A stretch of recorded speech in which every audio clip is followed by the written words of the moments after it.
ഈശോ മിശിഹായിൽ സ്നേഹം നിറഞ്ഞ goodness T വിയുടെയും goodness YouTube ചാനലിൻ്റെയും മാന്യ പ്രേക്ഷകരെ, കുരിശിൻ്റെ തണലിൽ ഷാഡോ ഓഫ് ദ ക്രോസ് എന്ന വചനപ്രഘോഷണ പരമ്പരയുടെ 32ാമത്തെ എപ്പിസോഡിലേക്ക് നിങ്ങളേവരെയും ഏറ്റവും ഹൃദ്യമായ രീതിയിൽ സ്വാഗതം ചെയ്യുന്നു.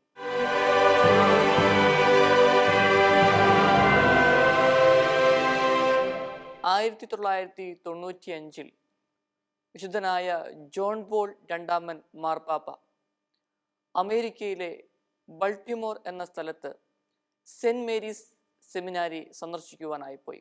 മാർപ്പാപ്പയുടെ സ്കെഡ്യൂൾ അനുസരിച്ച് സെമിനാരിക്കാരെ മാത്രം കാണുക എന്നുള്ളതായിരുന്നു.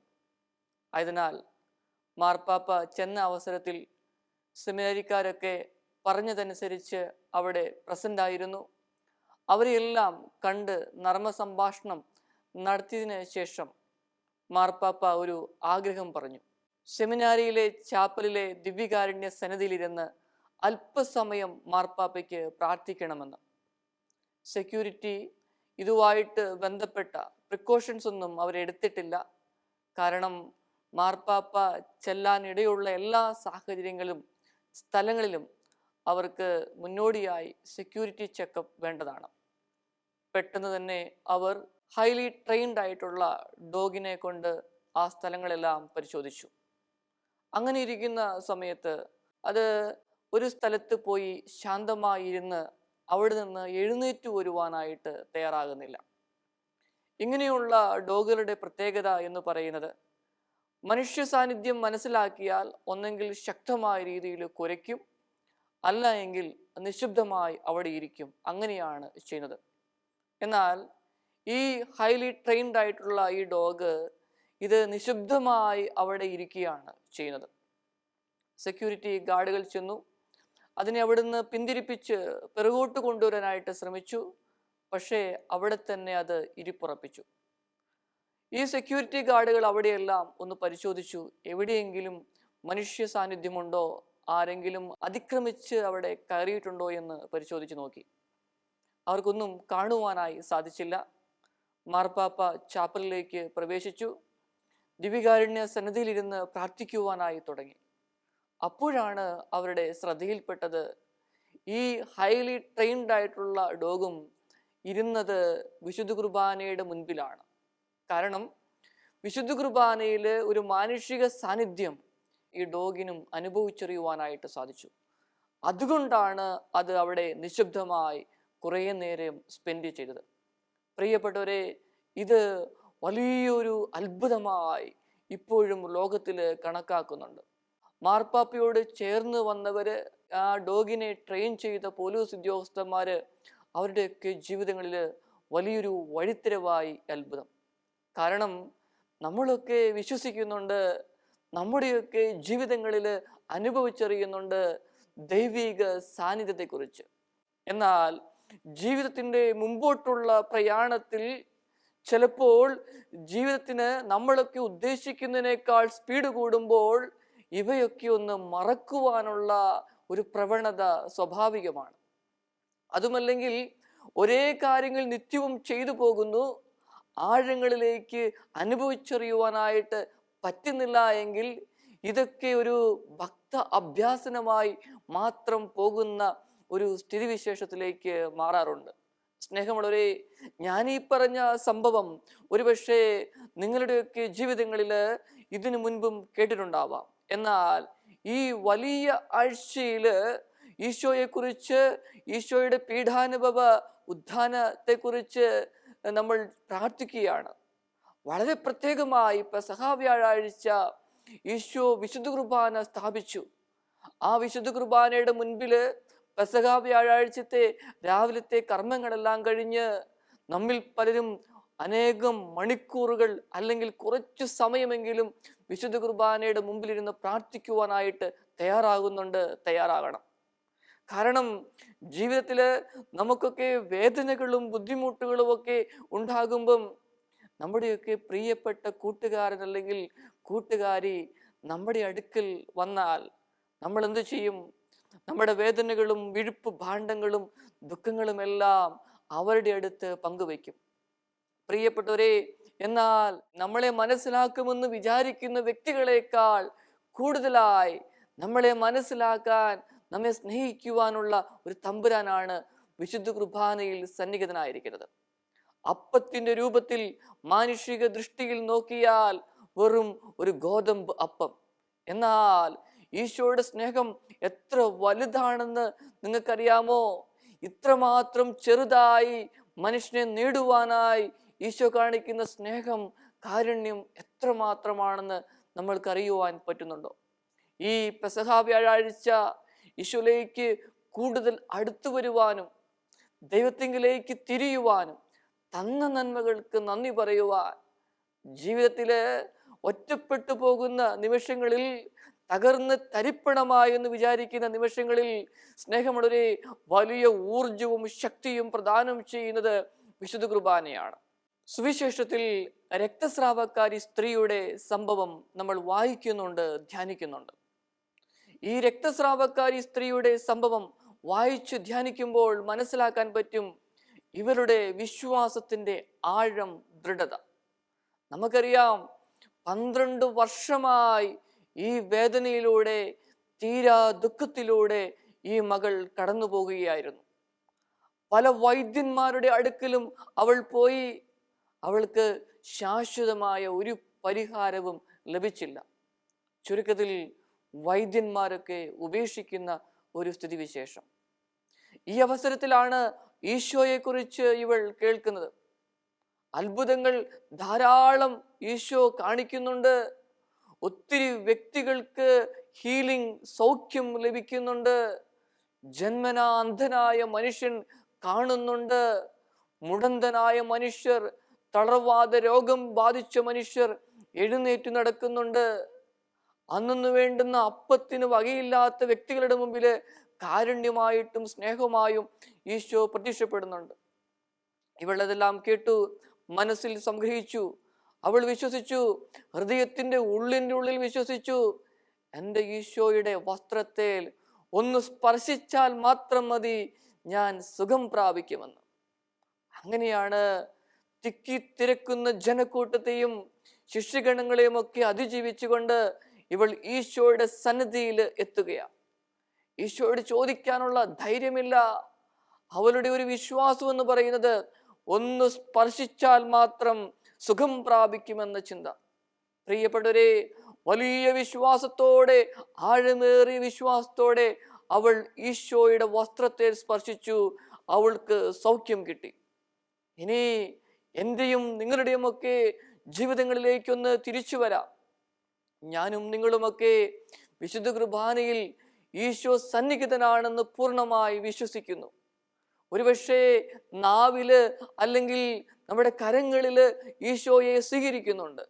എന്തേ ഈ നാവിൽ നമ്മൾ ഈശോയെ സ്വീകരിച്ചു, കരങ്ങളിൽ ഈശോയെ സ്വീകരിച്ചു, നമ്മുടെയൊക്കെ ജീവിതങ്ങളില് കാര്യമായിട്ട് എന്തുകൊണ്ടാണ് മാറ്റം സംഭവിക്കാത്തത്?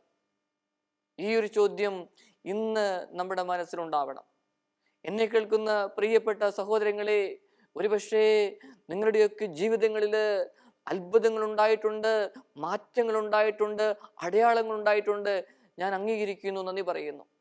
എന്നാൽ ആദ്യം ഞാൻ പറഞ്ഞതുപോലെ ജീവിതത്തിന്റെ വേഗത കൂടുമ്പോൾ ഇവയെല്ലാം ഒരു ഭക്ത അഭ്യസനം മാത്രമായിട്ട് തീരുകയാണ്.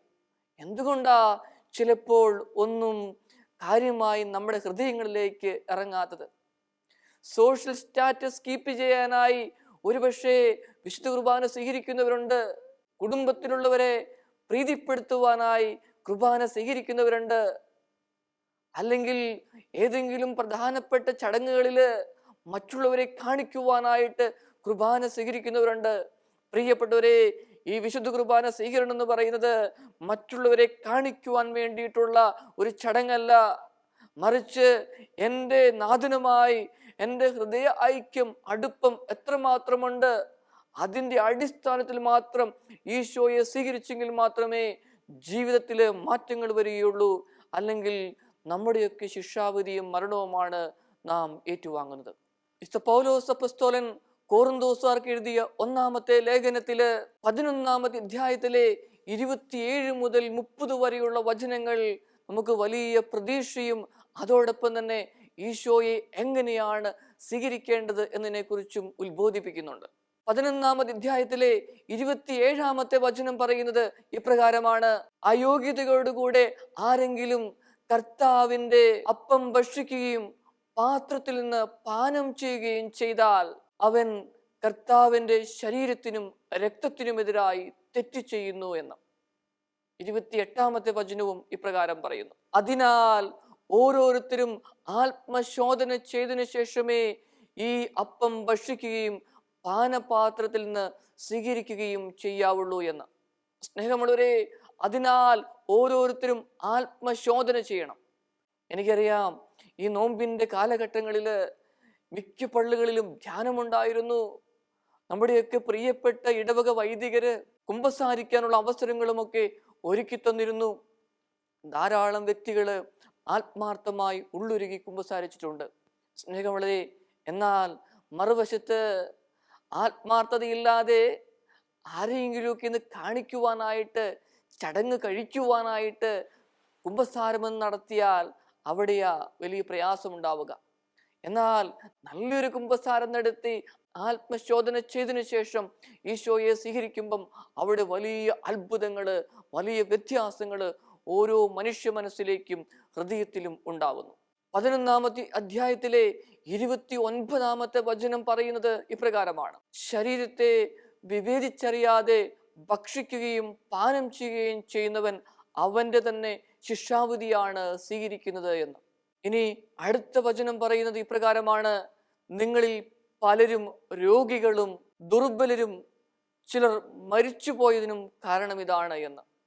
സ്നേഹമുള്ളവരെ, അങ്ങനെയെങ്കിൽ ഈ പൗലോസ് അപ്പസ്തോലൻ കോറിന്തോസുകാർക്ക് എഴുതിയ 1-ാം ലേഖനത്തിലെ 11-ാമത്തെ അധ്യായത്തിലെ 27 മുതൽ 30 വരെയുള്ള വചനങ്ങൾ നമ്മുടെ മനസ്സിൽ എന്നും ഉണ്ടാവണം. ഈ വചനങ്ങൾ വായിച്ചൊരുങ്ങി അതിനനുസരിച്ച് ഈശോയെ സ്വീകരിക്കാനായിട്ട് പോകുമ്പോഴാണ് അപ്പത്തിന്റെ ഉള്ളില് എന്നെ സ്നേഹിക്കുന്ന, എൻ്റെ വേദനകളില് എന്നെ ചേർത്ത് നിർത്തുന്ന ഒരു ദൈവമുണ്ട് എന്ന് മനസ്സിലാക്കുവാൻ സാധിക്കുക. കോടാനുകോടി ജനങ്ങൾക്ക് ആശ്വാസം പകരുന്നതാണ് വിശുദ്ധ കുർബാന. നമുക്കറിയാം, COVID-19 കാലഘട്ടങ്ങളിൽ ജനങ്ങളെല്ലാം പരിഭ്രാന്തരായ ഒരു കാലഘട്ടം. ആ കാലഘട്ടം കഴിഞ്ഞിട്ട് അധികം നാളുകളൊന്നും ആയിട്ടില്ല. ഇറ്റലിയിലൊക്കെ മാനസികമായ വിഷമത്തിലൂടെ കടന്നുപോയ വ്യക്തികള് എല്ലാം തകർന്നുവെന്ന് വിചാരിച്ച് കയ്യിലുള്ള പണമെല്ലാം തെരുവ് വീതികളിലേക്ക് വലിച്ചെറിഞ്ഞത് നമ്മൾ വായിച്ചതാണ്. എന്നാൽ വീണ്ടും ഒരു പറ്റം ജനങ്ങള് ആത്മഹത്യ ചെയ്യുവാനായിട്ട് തയ്യാറെടുത്തു.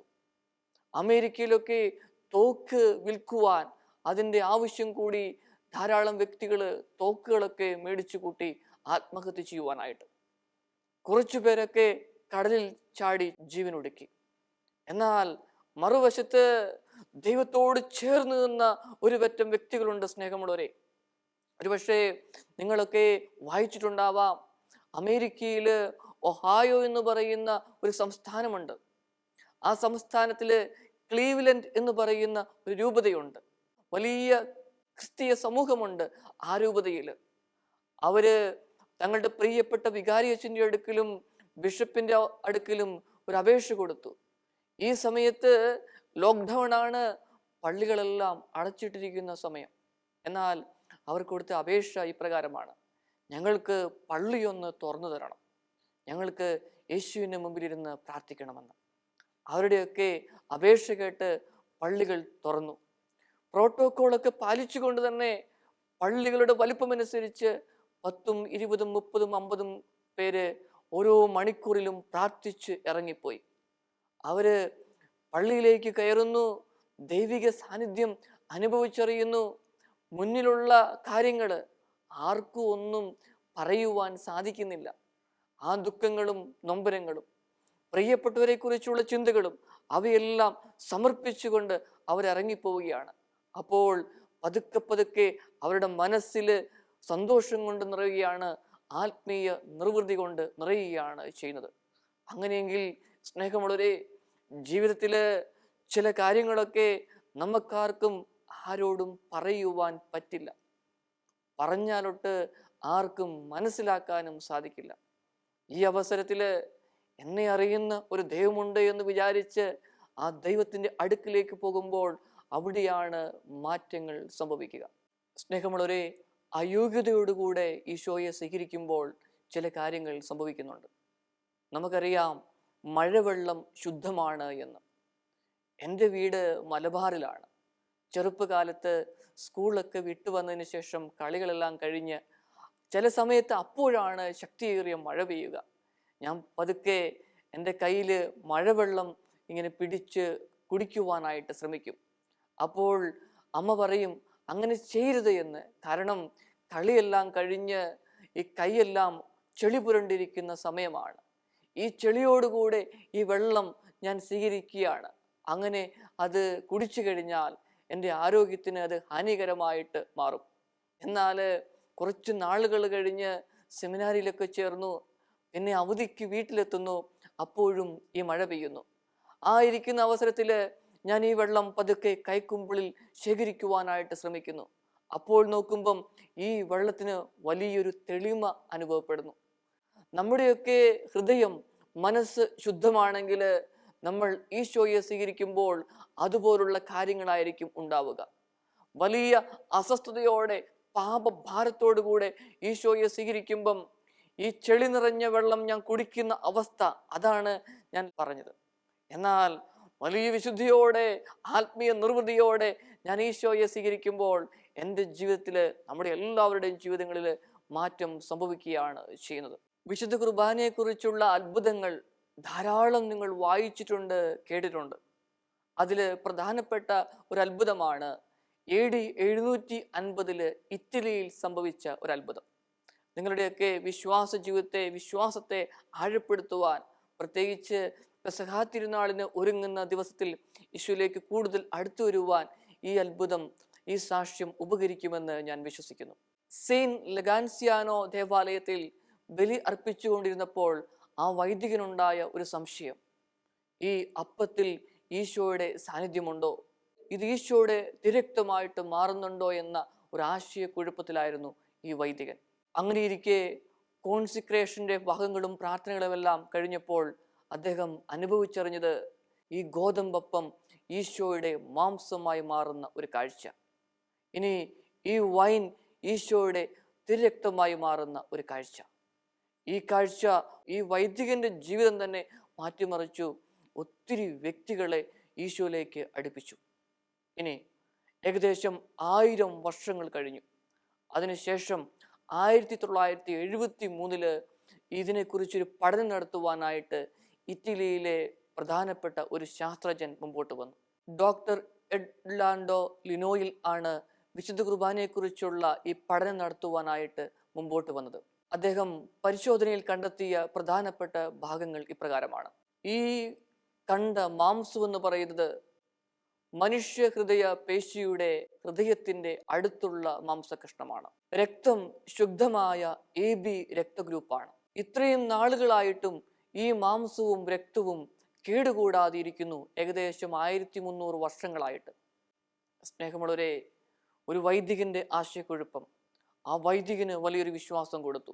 എന്നാൽ ഇപ്പോഴും ആയിരക്കണക്കിന് ഭക്തജനങ്ങൾ അങ്ങോട്ട് പോവുകയും ഈ ചരിത്ര സത്യം കണ്ട് ഈശോയിലേക്ക് അടുത്തു വരികയും ചെയ്യുന്നു.